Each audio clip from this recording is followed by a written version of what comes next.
안녕하세요. 텍스트라 연구소 양성훈 수장입니다. 저는 고객사는 한 160개사 정도 되고요. 절세 금액은 이제까지 한 1,000억 정도 되는 것 같습니다. 네, 소장님. 상장 기업 같은 경우에는 네네. 주식 가치, 그리고 회사의 그 가치가 평가할 수 있는데 네네. 비상장 중소기업 같은 경우에도 대표님들이 우리 회사의 가치가 얼마 정도일까 궁금해하시는 경우도 있고, 그다음에 그걸 반드시 알아야 된다고 하시더라고요. 네, 그렇죠. 네, 그 부분에 대해서 소장님 간단히 설명 부탁드리겠습니다. 상장사는 아시는 것처럼 시장에서 이 주가가 결정이 되는 거고요. 비상장 중소기업의 주가는 상증법 63조에 보충적 평가 방법으로서 이 산정 기준이 나와 있습니다. 그래서 중소기업 주가는 왜 중요하냐면 우리가 가족들한테 지분을 증여하거나 아니면 사업 승계하거나 이러한 모든 과정에서 주가를 기준으로 세금을 과세하거든요. 과세 기준이 되는 겁니다. 그러니까 당연히 중요하다고 말씀드리죠. 네. 그러면 어떻게 이렇게 산정을 하는지 네네. 그 부분에 좀 설명을 드리겠습니다. 기존의 저희 같은 컨설턴트들은 네. 그러니까 이 중소기업의 주가를 인위적으로 조정하는 작업을 많이 했습니다. 중소기업의 주가는 가중평균 주가라는 게 한 축이 있고요. 또 하나는 이 순자산가액의 70%, 그게 2017년 4월부터 70%가 적용이 됐고 2018년 1월부터는 순자산가액의 80%가 최저가로 들어왔습니다. 그게 들어온 배경을 좀 말씀드릴게요. 이것도 대표님들께서 아시면 왜 그런지 이해되실 겁니다. 우리가 이 가중평균 주가라고 하는 부분은 순손익가치가 있고 순자산가치가 있습니다. 근데 통상 부동산이 50% 미만인 법인은 자산 대비 50%입니다. 그렇게 되면 순손익가치의 3배수, 순자산가치의 2배수를 한 다음에 더하고 5로 나누어주면 한 주당 주가가 산출되게 됩니다. 그래서 순자산가액의 70%, 80%이 최저가가 없었을 때는 가업 승계를 하시기 전에 순손익가치만 0으로 만들어 버리고, 그리고 순자산가액에서 우리가 배당이나 자기주식 같은 걸 통해서 돈을 인출하시게 되면 원래 나오는 이 주가가 100%라고 하면 주가를 조정했을 때 20에서 30%까지 다운시키는 게 가능했습니다. 그래서 과세관청에서도 이를 감지하셔서 그 순자산가액의 70%, 80%가 2018년 1월부터 80%로 적용이 되기 시작한 겁니다. 강화가 된 거네요. 네네. 그럼 그 세부적으로 이야기한 것처럼 어떻게 산정을 하는지 대표님께서 궁금해하실까요? 그리고 또 네. 이거를 또 평가받으려고 하면 세무사님 통해서 받아야 돼서 네네. 비용도 발생하는 걸로 알고 있네요. 네, 그렇죠. 네, 그 부분을 지금 무료로 가능하다는 거죠. 네, 그렇죠. 제가 오늘 써드리는 가중평균 주가 방법은 아마 대표님들 어디에서도 못 들어보신 내용이에요. 네, 제 노하우 중에 아주 큰 축인데 그걸 하나 오픈해 드리는 거고요. 사실은 중소기업에 대한 컨설팅의 전반이 PD님도 아시지만 우리가 중소기업의 제한된 자원을 가장 효과적으로 운영하기 위한 제도 정비를 해드리잖아요. 그게 정관부터 노무 전체 근로 관련한 모든 부분을 다 정비하는 거를 제도 정비라고 하고요. 그리고 그동안 사업에서 모아놓은 돈에 대해서 이익금을 낮은 세율로 인출해 가시는 이익금 환원 관련한 작업, 그 다음에 사업 승계 관련한 작업, 이 부분들을 다 포괄하고 있는데 이 전체적인 내용을 한 단어로 묻게 되면 주가 관리가 핵심입니다. 중소기업의 주가는 매각할 때 외에는 언제든지 낮은 게 유리합니다. 그래서 오늘 제가 가르쳐드리는 가중평균 주가 산정하는 방법을 대표님께서 꼭 숙지하셔서 우리 회사 주가가 어느 정도 나오는지 확인하시기 바랍니다. 그러면 가중평균 주가 산정하는 방법을 설명해 드리겠습니다. 앞서 말씀드린 대로 주가 산정 기준은 가중평균 주가, 순자산가액의 80%, 이 둘 중에 큰 값을 한 주당 주가로 산정하고 있습니다. 이 가중평균 주가에 대해서 그럼 알아보겠습니다.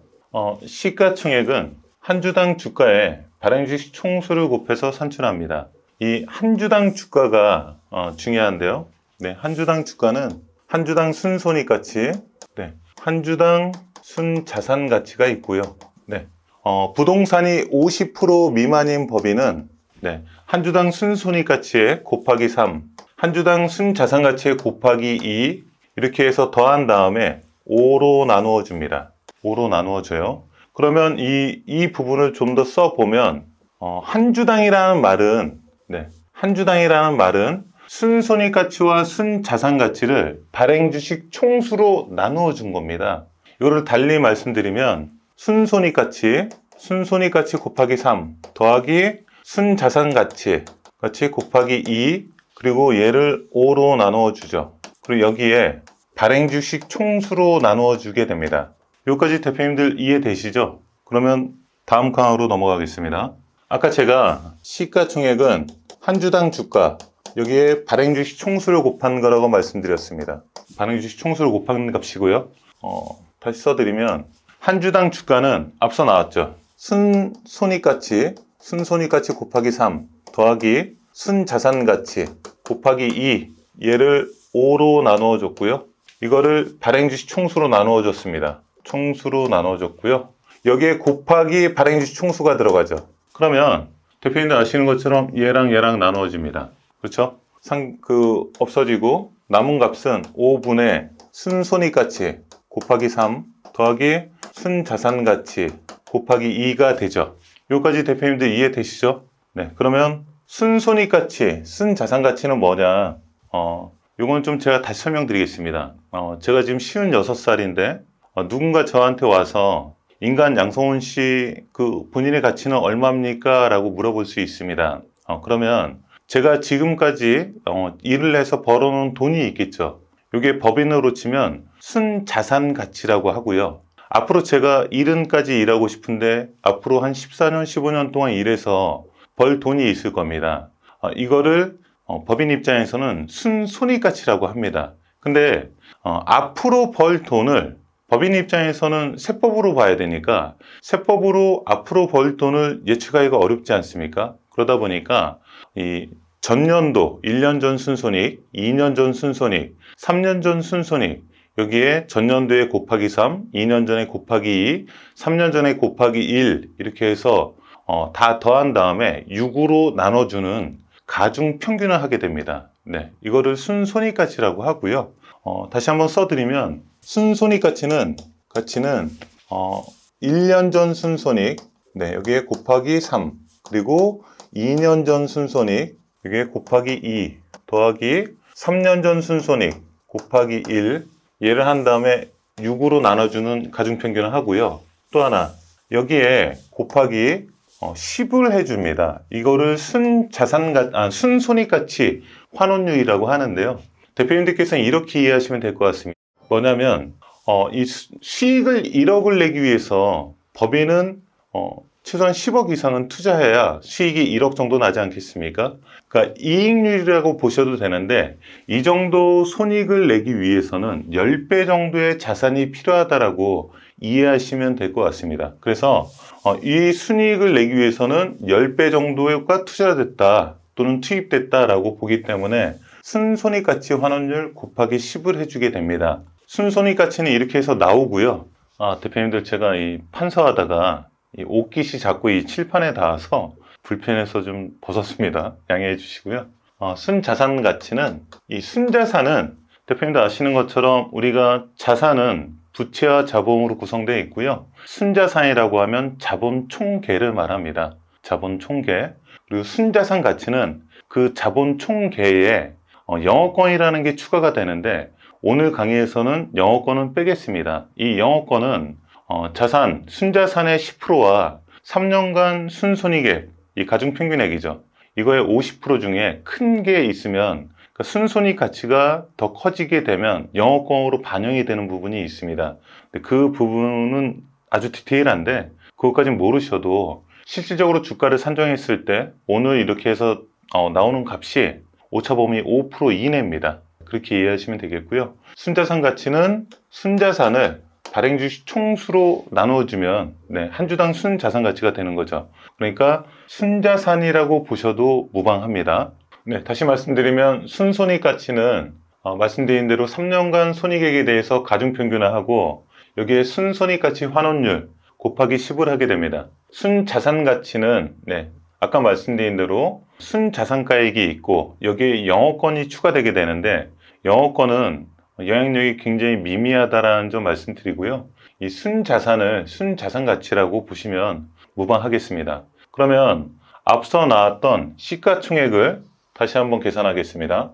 계속 이어서 하겠습니다. 그러면 앞서 나왔던 시가총액은 5분의 3, 여기에 순손익가치였죠. 순손익가치 더하기 5분의 2, 네, 순자산가치죠. 곱해주게 됩니다. 그러면 앞서 나왔던 수식을 보면 5분의 3 곱하기 순손익가치는 6분의 1년 전 순손익 곱하기 3 더하기 2년 전 순손익, 네, 곱하기 2, 3년 전 순손익 곱하기 1, 여기에 순손익가치 환원율 곱하기 10을 하죠. 더하기 5분의 2 순자산가액 이렇게 됩니다. 그러면 계산해 보시면 5분의 10, 2가 남죠. 나눠주면 3, 얘랑 또 나눠집니다. 그러면 시가총액은 1년 전 순손익 곱하기 3 더하기 2년 전 순손익, 이 순손익은 당기순이익을 말합니다. 2년 전 순손익 곱하기 2 더하기 3년 전 순손익 곱하기 1 더하기 5분의 2니까 0.4 곱하기 순자산가액, 순자산이라고 보시면 되죠. 네, 그러면 얘는 아까 제가 자본 총계라고 했습니다. 다시 정리해드리면 시가총액은 1년 전 순손익에 곱하기 3, 2년 전 순손익에 곱하기 2, 3년 전 순손익에 곱하기 1을 하고 더하기 순자산, 그러니까 자산에서 부채를 뺀 자본 총계를 말합니다. 자본 총계에 0.4를 곱해서 더해 주시면 이게 시가총액이 되겠습니다. 네, 시가총액을 산출하신 다음에 우리 회사가 발행한 주식 총수로 시가총액을 나눠주게 되면 한 주당 주가가 산출되는 거죠. 네, 이렇게 해서 정리하시면 되고요. 만약에 부동산이 50% 이상이라고 하면 50% 이상, 부동산이 50% 이상이라고 하면 순손익가치에 곱하기 2, 순자산가치에 곱하기 3입니다. 그러면 기존의 5분의 3이 아니라 여기가 2가 되겠죠. 그리고 여기가 5분의 2가 아니라 5분의 3이 되게 됩니다. 그렇게 했을 때 5와 10을 나누게 되면 2가 남고 2를 다시 6으로 나눠주게 되면 3이 남습니다. 맞죠? 그러면 3분의 2가 되겠죠. 그리고 얘는 5분의 3이니까 이 값에 3분의 2가 되면, 이 3분의 2가 되면 0.667이 됩니다.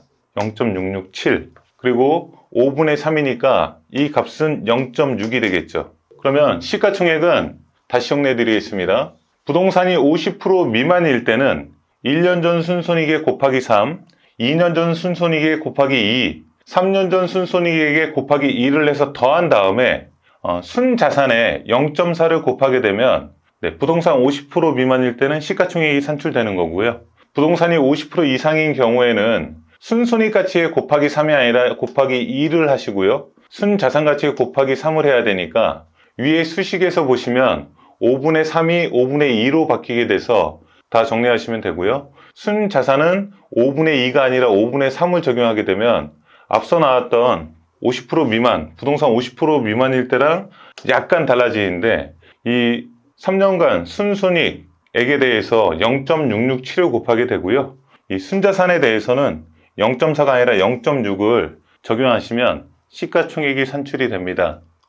이렇게 계산하시면 우리 회사 주가가 시가총액부터 계산하신 다음에 발행주식 총수로 나눠주시게 되면 한 주당 주가가 산출되게 되겠습니다. 그래서 대표님들께서는 부동산이 자산의 50% 이상이냐 이하냐, 그에 따라서 이 마지막 수식을 외우시면 우리 회사 주가를 산정하는데 거의 95% 이상 정확도를 갖고 있으니까 문제 없으실 겁니다.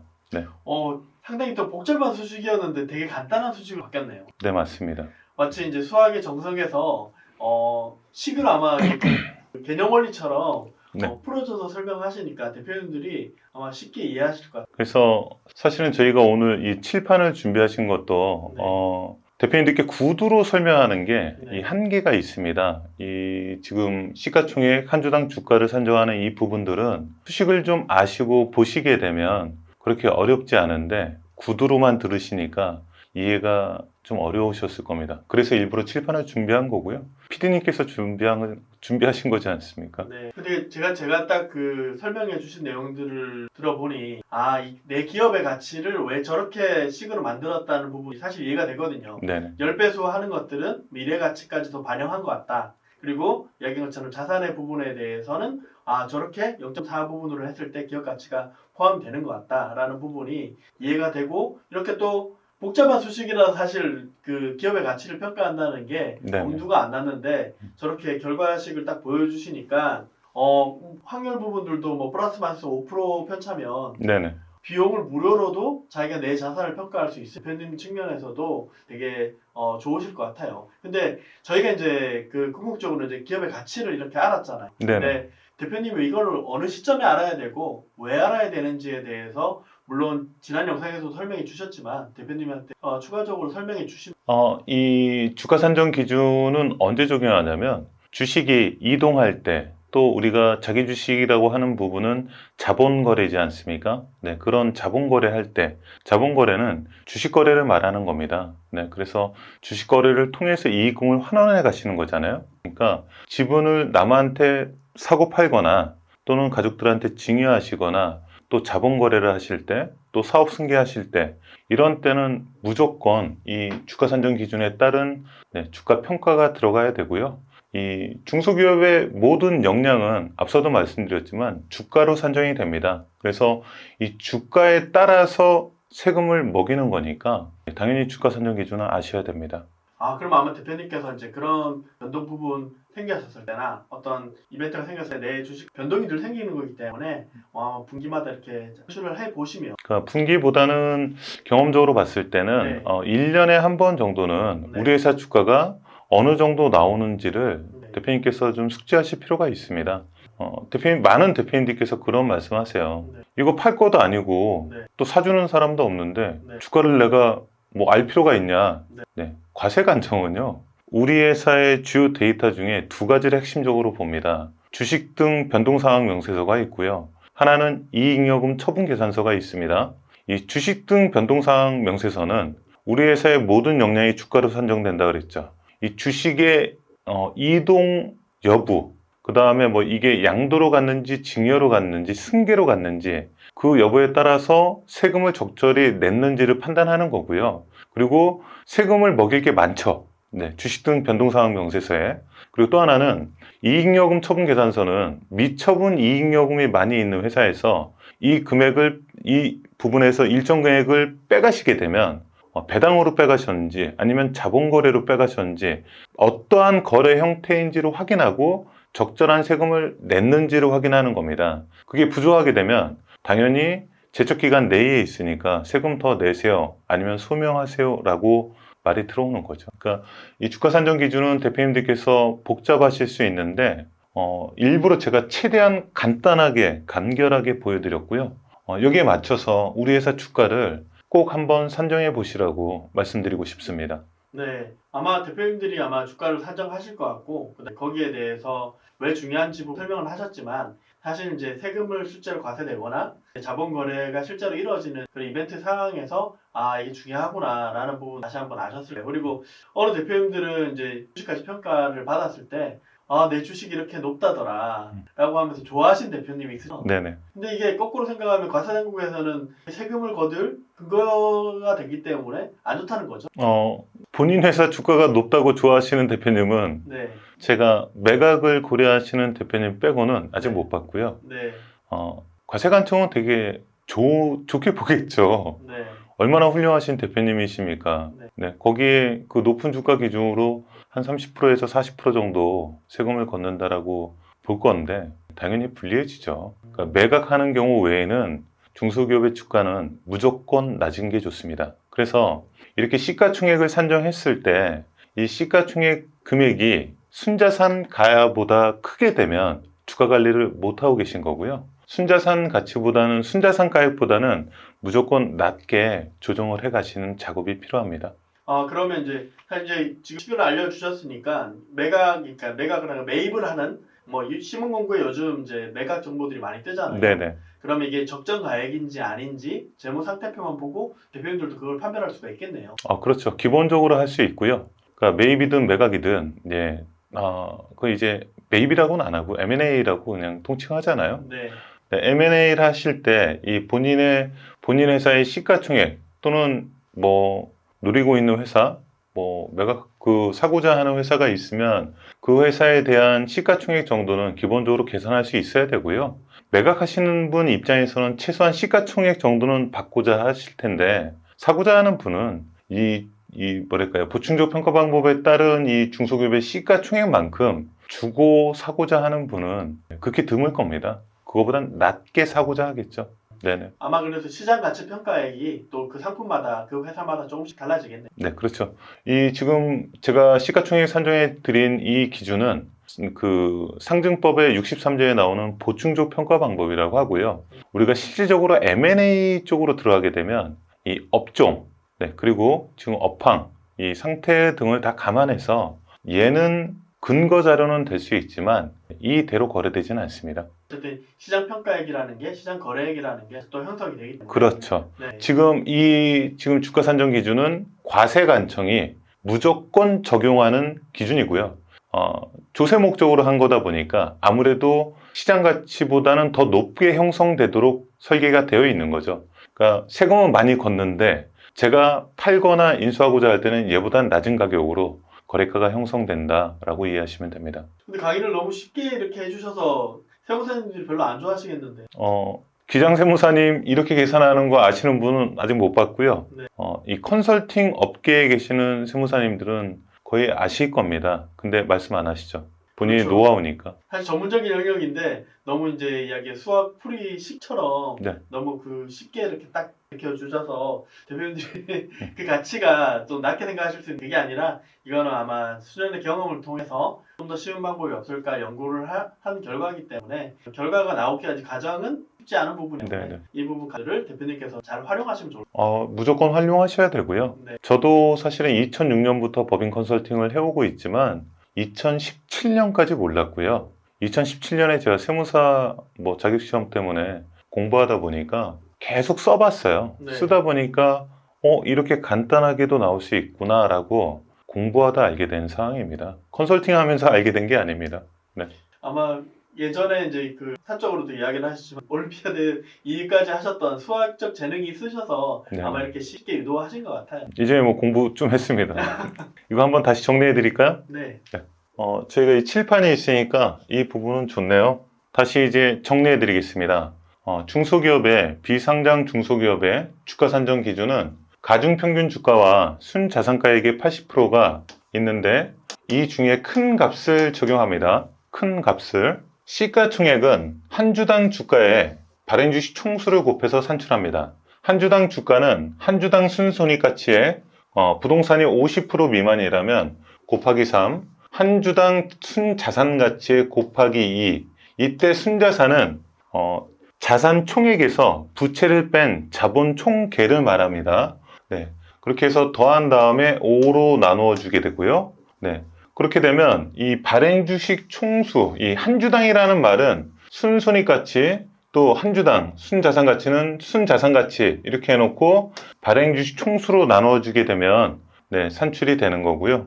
이 값을 시가총액에 다시 넣어보면 한 주당 주가의 발행주식 총수를 곱하는 거지 않습니까? 앞서 나온 값을 적용한 게 얘고 여기에 발행주식 총수로 곱해주는 거니까 발행주식 날아가게 되고 그럼 남는 값은 5분의 순손익가치에 곱하기 3, 순자산가치에 곱하기 2를 해서 더해주게 됩니다. 그러면 순손익가치는 3년간에 그러니까 앞으로 우리가 벌 순손익이 있는데 세법에서는 미래가치를 현가로 당겨오는 기능이 없습니다. 그러다 보니까 직전 1년 전, 2년 전, 3년 전 순손익에게 가중평균을 해서 앞으로 벌 돈을 예측하는 겁니다. 그러면 이 1년 전 순손익에 곱하기 3, 2년 전 순손익, 요 단기순이익이라 그랬죠. 거기에 곱하기 2, 3년 전 순손익에게 곱하기 1 이렇게 해서 더한 다음에 6으로 나누어 주게 되고요. 여기에 순손익가치 환원율 곱하기 10이 있습니다. 이 값은 기획재정부에서 잡는 거고요. 대표님들께서 이해하실 때는 순이익 1억이 나기 위해서는 투자되는 돈은 그거의 10배 정도가 들어간다라고 이해하시면 되겠습니다. 그래서 그만큼을 회사 가치로 보는 거죠. 회사 가치로 보는 거죠. 그리고 순자산 가치는 이 순자산에 플러스 영업권이라는 게 들어가게 됩니다. 근데 오늘 강의는 영업권은 뺐고요. 영업권 산정은 이렇게 산정한 3년간 순손익, 가중평균액의 50%, 그리고 순자산가액의 10%, 이 중에 순손익 가치가 더 커지게 되면 영업권이라는 게 여기 붙게 됩니다. 근데 영업권이 있고 없고 감안하고 안 하고는 오차범위 5% 미만입니다. 그러다 보니까 오늘은 순자산으로만 이렇게 말씀드리겠습니다.